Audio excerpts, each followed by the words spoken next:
Fellow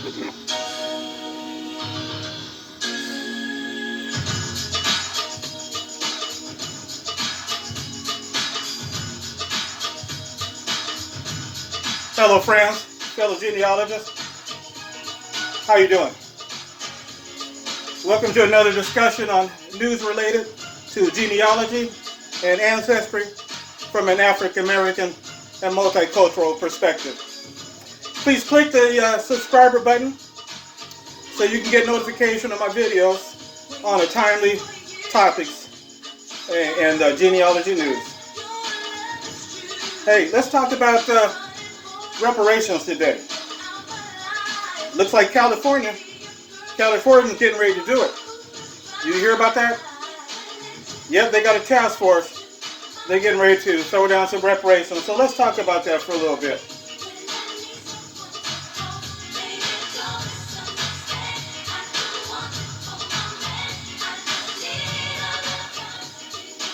Now let me read to you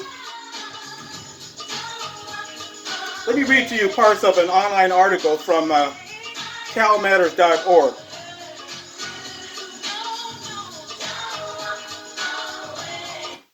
Yeah, this is an article that was online, written by Lil Kalish.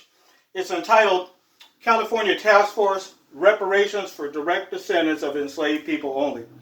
It says, California's Reparations Task Force voted that Californians, black Californians, who can prove a direct lineage to enslaved ancestors will be eligible for the statewide and first in the nation initiative to address the harms and enduring legacy of slavery. This was on March 29, 2022. The 9-member task force voted 5-4 in favor of defining eligibility for reparations based on lineage determined by an individual being an African American descendant of a chattel enslaved person or the descendant of a free black person of color living in the U.S. prior to the end of the 19th century. So that's up to 1899. So if not only can you prove eligibility for an enslaved person, but it says even if you have a free person of color that's in your family line as well. It continues. The task force is expected to release a reparations proposal in June 2023, that's next year, with recommendations for the legislature. This vote establishes that going forward, only those black Californians who are able to trace their lineage back to enslaved ancestors will be eligible for the state's reparations. Interesting. So this particular initiative does not include reparations for victims during the Jim Crow era, but we'll talk about that in another video soon. Continues, the only non-black member of the Reparations Task Force said that during the Japanese American redress movement, which sought reparations and an apology for Japanese internment during World War II, organizers faced similar questions about determining eligibility. It's a rough justice, Mr. Tamaki said. We had to exclude groups too within our community. Practical and very difficult decisions were made. Tuesday's task force also heard from 10 genealogists about a lineage-based model is significant and how individuals might go about establishing their relationship with enslaved ancestors. Now, one genealogist said that it is absolutely possible for black Californians to trace their lineage by determining the birth year of a great or great-great-grandparent in the South. And that would likely be sufficient evidence for eligibility. And I know you friends have been doing this for a while. Some of you are just getting started in it. And if you need help in that, you can always reach out to different ones. There are different groups on Facebook, in your local area, as well as on the national level. There's all kind of genealogists that will reach out. I would be happy to even help you as well. Another genealogist warned against methods of establishing lineage that are invasive, such as DNA testing. Well, let's talk about this for a minute. Now, this is just California, but what if this comes to your state? And how would that work under DNA testing? Let's say you've tried for years to trace your family roots to your enslaved ancestors, but just haven't been able to locate them. You've tried census records, death certificates, slave deeds, cemetery, and estate records. You have the information about your grandparents and your great-grandparents, who were the child of your enslaved ancestor, and you might even know the enslaved ancestor's name because it was passed down orally, but you haven't been able to document it. You haven't been able to find proof on paper that your ancestor was enslaved or that your ancestor was a free person of color. You haven't been able to establish the descent down to you. So how would this work under DNA testing, friends? Okay, you take the test, you send it in, it comes back with, let's just say 500 hits of genetic cousins you're related to.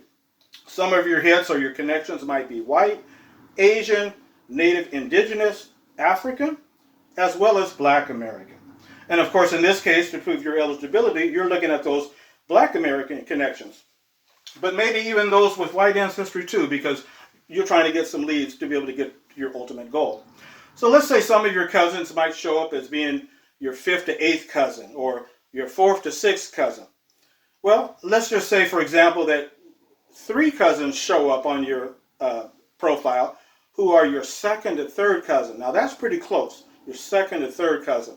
And let's just say one of them has on their family tree the same names as your enslaved ancestors. So you contact this cousin, you reach out to them, they share their paperwork, their documentation with you, and voila, you finally have proof that your ancestor was truly enslaved, and you can prove the lineage down to you. But on the other hand, let's say that same cousin that you reached out to, they have tons of research on their family line, but their ancestors' names do not match your ancestors' names. Can you piggyback on their paperwork since the DNA says you are both related to each other? Would the reparations rules of eligibility accept that you could piggyback off of their research even though your names do not match? So please post your thoughts in the comments, friends. I'd like to hear your thoughts on that. But now here's another thing. What if you or someone in your family has a family Bible? A family Bible that has all your family names written down. The birth dates, death dates, and lo and behold, your enslaved ancestors' name right there, birth and death date, all in that family Bible. Couldn't that be considered proof of your lineage to your enslaved ancestor? You know, most families, when they wrote down those birth dates, those death dates, marriage dates in their Bible, wasn't that kind of like them swearing under oath that those events were true? Almost like a legal affidavit, wouldn't you say? By writing down vital information inside the family Bible was almost like saying to God, Lord, here is the history of our family that I'm certifying before you to the best of my recollection. And that might have been your mother that was taking care of that, or your grandmother, or your aunt, someone that was taking care of that information, that vital information, and putting it in the family Bible.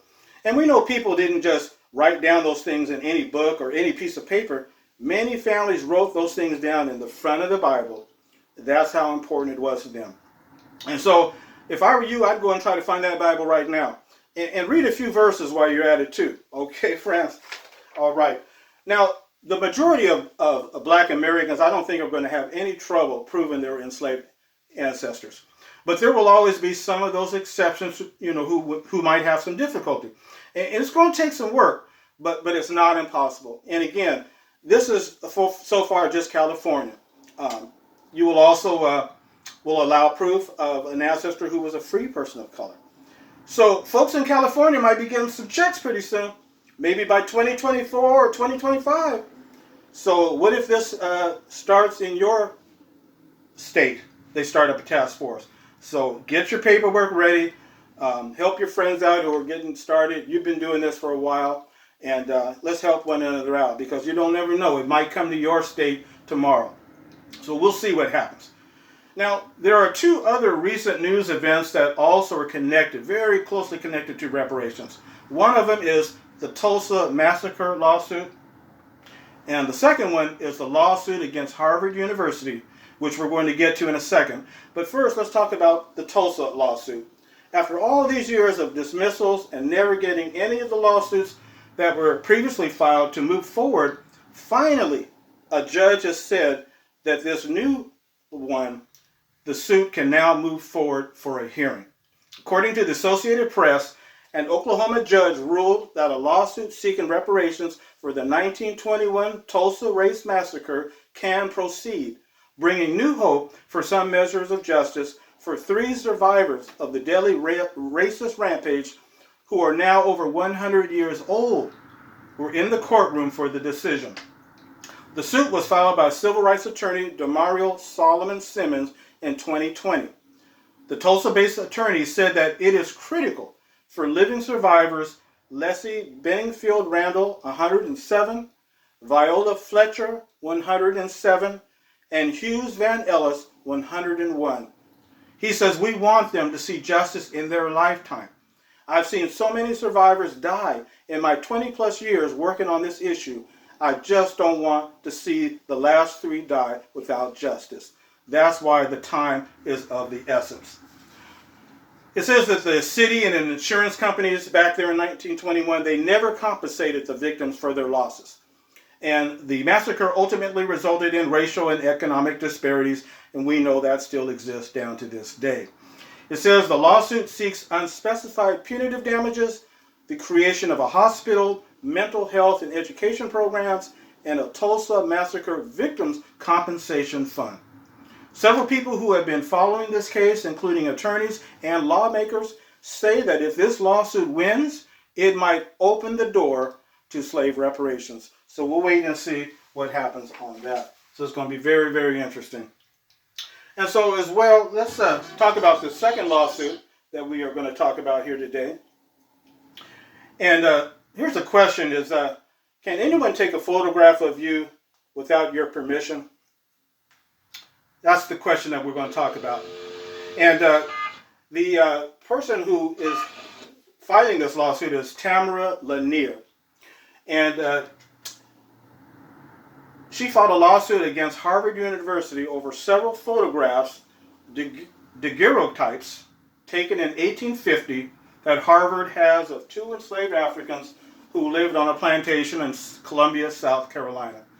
The plaintiff, Tamara Lanier, claims the photos of her great-great-grandfather, Renty Taylor, and his daughter, Delia. And I'm going to show you the photographs here.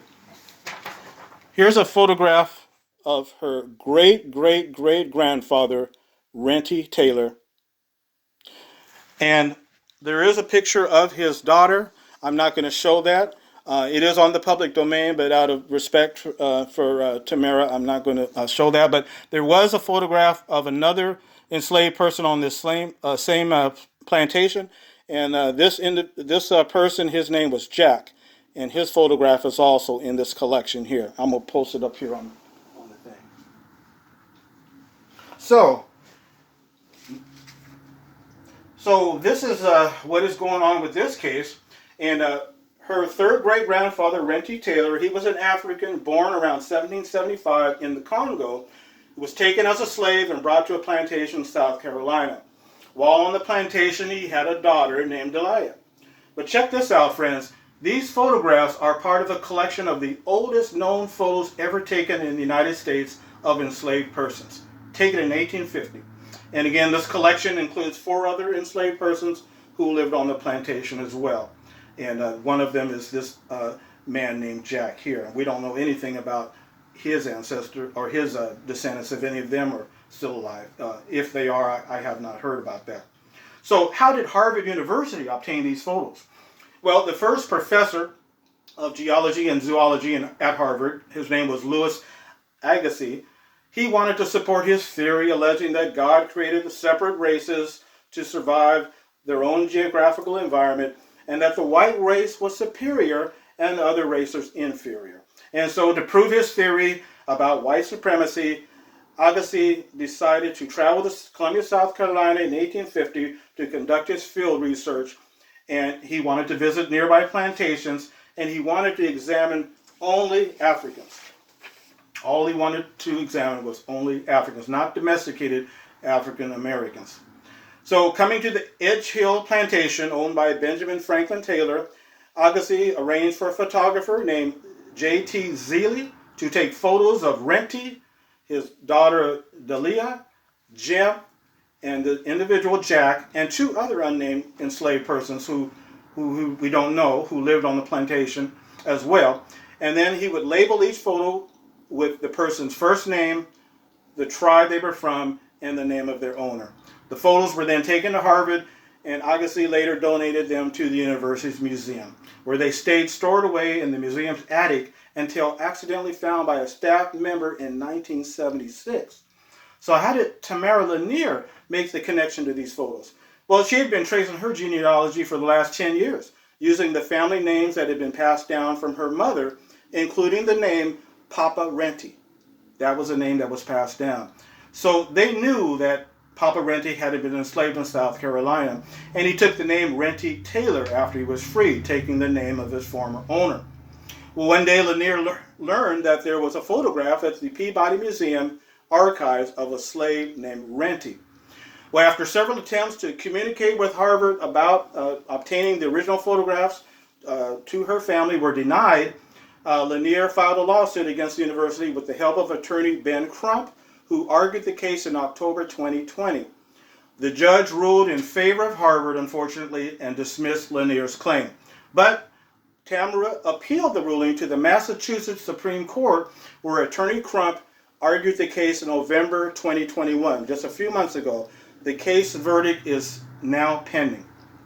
So now you and I both know that the verdict should come down in favor of Tamara and her